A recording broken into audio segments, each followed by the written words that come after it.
Tapi boleh saya cerita sedikit. Sebetulnya waktu saya pindah ke sini dari Pustakaan Jakarta Barat ke sini gitu ya, ke PDSHB Asin, tentunya bukan saya yang merubah PDSHB Asin, tapi saya yang dibantu oleh PDSHB Asin gitu ya. Jadi PDSHB Asin lah yang merubah saya gitu ya, untuk bisa mengembangkan Pustakaan Jakarta dan PDSHB Asin.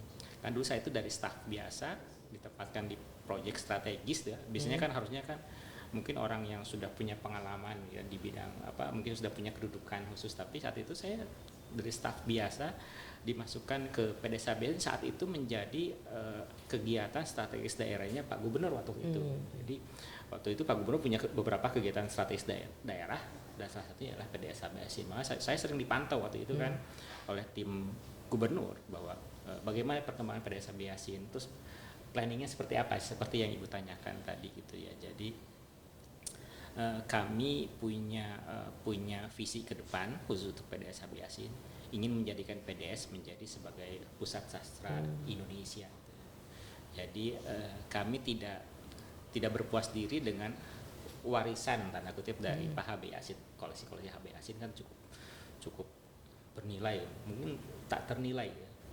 Saya dulu pernah mengajukan sewaktu serah terima dari yayasan ke Pemprov itu kan secara administrasi saya kan harus mencantumkan nilai rupiahnya dari dokumen-dokumen dari Pak HB Asin. Saya ajukan itu ke DJKP ya kalau saya di Kementerian Keuangan, mereka tidak bisa menilai. Kenapa? Karena nilainya tak ternilai. Bagaimana tulisan Hairil Anwar itu yang tulisan tangan beliau, kemudian W.S. Rendra, naskah aslinya dari Pramudia Anantatur yang ketika naskah yang misalnya Bumi Manusia yang memang masih belum jadi gitu, itu tak ternilai. Jadi DJKP angkat tangan, saya nggak sanggup menilai, nggak ada kurator yang mau sanggup menilai nilainya berapa dirupiahkan itu. Jadi tak terhingga nilainya. Makanya kalau saya bilang wah luar biasa, saya diberikan amanat yang sungguh luar biasa. Saya mengelola aset bangsa, sejarah sastra Indonesia di bawah genggaman saya dalam tanda kutip ya. Saya mengelola ini bagaimana caranya untuk bisa melestarikan ini. PR tantangannya itu melestarikan koleksi yang ada. Melestarikan itu PR yang cukup berisiko besar ya. Di samping biaya yang cukup besar, kemudian membutuhkan SDM yang kompeten di bidangnya untuk mereservasi tulisan tangan, kertas-kertas yang sudah rapuh. Bahkan kita juga punya Babat Mataram, itu membutuhkan tangan-tangan yang terampil gitu. Maka dari itu mungkin PR pertama ya itu bagaimana merestorasi semua koleksi-koleksi langka yang di PDSHB Asin. Terus yang kedua ialah meneruskan kembali semangat Pak HB Asin. HB Asin pada masanya itu para sastrawan terkenal, para penulis itu dengan sukarela menyerahkan aset-aset koleksinya kepada Pak HB Asin. Nah, semenjak Pak HB Asin tidak ada, kita harus mempunyai konsep bagaimana caranya supaya tetap konsep Pak HB Asin itu tetap kita laksanakan dengan sebuah prosedural yang lebih baku gitu ya, sehingga harapan kami menjadikan PDSHB sebagai pusat sastra nasional itu menjadi terwujud. Nah, itu jadi cita-cita Pak HB Asin juga kan. Pak HB Asin ingin semua koleksi sastra Indonesia itu ada di sini. Dan alhamdulillah sebetulnya tahun ini kita mendapatkan penghargaan dari Arsip Nasional Republik Indonesia sebagai memori kolektif bangsa untuk koleksi PDSHB Asin. Dan tahun depan insya Allah kami sedang menuju pengajuan koleksi PDSHB Asin sebagai memori kolektif dunia, Memory of the World untuk kawasan Asia Pasifik. Nanti tahun 2027 baru kami ajukan untuk Memory of the World-nya itu untuk koleksi yang ada di PDSHB Asin. Mungkin itu ya. Dan untuk ya kedepannya bagaimana langkah kami ke depan untuk perpustakaan Jakarta dan PDSHB Asin ini ya. Tadi kami sudah bertransformasi ya. Jadi perpustakaan tidak hanya sebagai tempat koleksi ya, tapi kami lebih mengutamakan perpustakaan itu sebagai connection. Jadi connection untuk mendapatkan ilmu pengetahuan, connection untuk mendapatkan teknologi, dan connection antar manusia. Jadi ini menjadi sebuah tempat di mana masyarakat bisa berinteraksi dan mendapatkan ilmu pengetahuan melalui perpustakaan. Tapi balik lagi, saya juga ingin tahu juga tadi bagaimana Bapak meningkatkan kemampuan lobbying tadi Pak ya. Terus kemudian yang kedua tadi saya mengatakan bahwa sangat penting bagi kita terutama di kalangan pemerintah untuk bisa melakukan pendekatan komunikasi dengan gubernur dan sebagainya. Baik. Jadi ada satu hal yang menarik lobby itu ya, sebetulnya yang lobby orang yang tahu memang kita untuk ada pendekatan personal kepada siapa yang mau kita lobby.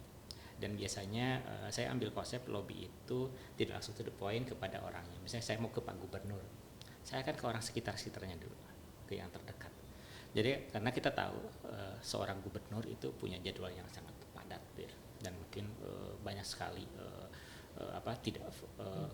urusan yang harus dia kerjakan. Jadi ketika saya lobby itu sebetulnya saya dekati dulu orang-orang sekitar. Saya menjelaskan dulu secara gamblang. Jadi secara panjang lebar saya bisa jelaskan kepada tim-timnya Pak Gubernur.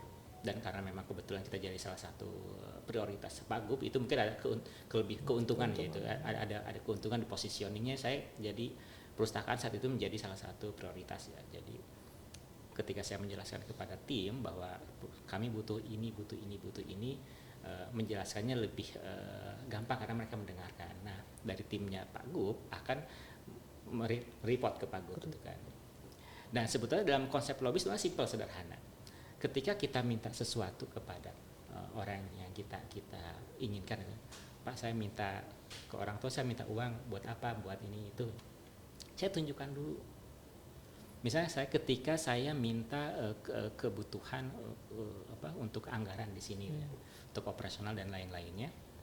Nah, untuk layanan malam sebenarnya saya sebelum Pak Gubernur mengumumkan ini dibuka sampai malam, kami sudah lakukan dulu. Kami trial dulu.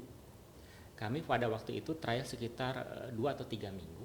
Kami buatkan laporan ke Pak Gubernur. Pak Gubernur, kami sudah coba trial untuk buka sampai malam saat itu. Hasilnya seperti ini, animonya seperti ini, effortnya seperti ini, dan responnya cukup bagus. Kalau Pak Gubernur setuju, kami akan buka sampai 10 malam, tapi saya minta ini. Jadi ketika kita meminta sesuatu, kita memberikan bukti dulu. Saya bisa melakukan ini, tapi tolong disupport dengan kami sebutkan list saya butuh tenaga baru, saya butuh anggaran baru untuk operasional, dan saya butuh supporting dari unit ini terkait. Dan kalau saya minta 5 poin ke Pak Gubernur dan semuanya disetujui tanpa ada semuanya setuju karena saya sudah memberikan bukti ya. Buktinya dengan data ya. Data sebelum, data sesudah gitu. Sebelumnya pengunjungnya hanya sekian, sebelumnya untuk koleksi yang dibaca sekian, kemudian kami afternya seperti ini, dan kami tambahkan testimoni masyarakat dari media sosial secara umum ya, bukan buatan dari kami. Bahkan ada seorang pegiat literasi sambil buat semacam statement by video gitu kan. Ayo kita ramaikan perpustakaan, membuka sampai malam supaya diperpanjang. Itu sebetulnya bukan rekayasa kami, itu betul-betul dari masyarakat ya. Nah, kami ambil itu sebagai salah satu testimoni dari masyarakat betapa mereka perlunya dengan perpustakaan saat itu. Makanya ketika saya mengajukan itu ya dengan mudah beliau memberikan persetujuan. Dan begitu pun bukan hanya gubernur, ketika saya mengajukan anggaran ke anggota dewan pun begitu. Malah saya ditanya balik, perpustakaan Desa Sabiasin anggarannya berapa? Sekian Pak. Cukup segitu, nggak kurang. Sampai segitunya mereka support, karena mereka tahu gitu. Mereka tahu bahwa sekarang perpustakaan itu dibutuhkan oleh masyarakat gitu ya. Itu mungkin salah satu caranya dari kami.